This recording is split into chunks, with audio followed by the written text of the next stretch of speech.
People ask me what makes me think I'm more suited now for the position of sheriff than my opponents. They ask me why I would want to put myself back through this again. And these are fair questions to ask, and they deserve answers. Many reasons come to mind, but mostly I think it has to do with the time and perspective. After spending several years out of law enforcement, I've been able to look back on my prior tenure and see things we accomplished that I'm proud of. But I also see some things I could have done differently. My 54-year-old self looks back at my 38-year-old self, first elected as sheriff, and taking on what I thought was the whole world. I was trying to hold together a jail that was falling apart and run a department that had too little money and not enough staff. But somehow we did it. Did I make mistakes? You bet I did. But I learned from those mistakes, and you can believe that. I'm older now, and I think somewhat wiser. And I know that my previous experience and maturity I've gained over these years will give me the tools I need to be just as effective as before in addressing the crime in White County, if not more so. I'm human, but like all of you, as we grow older, we grow wiser, and I feel that I'm better tempered and more understanding of how the real world works.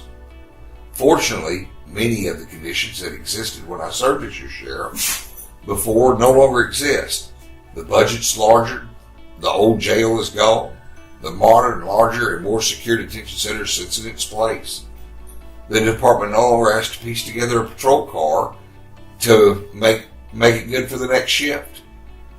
Even so, I've heard many of the same reports you have of mismanagement, of the entire patrol shift hanging out at a coffee shop instead of patrolling, of inmates in the jail on suicide watch, hanging themselves when no one is watching, about the detective's wife that was jailed in another county under an alias after being convicted of theft, slipped out the back of the courthouse, sexual misconduct in the jail, and a deputy suspected of crimes allowed to resign to avoid prosecution.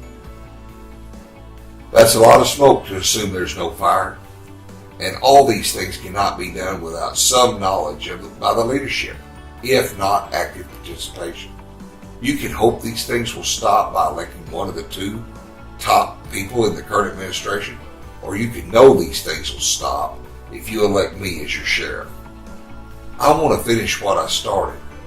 I want to stop the backward slide of this county and what it's suffered under this current administration.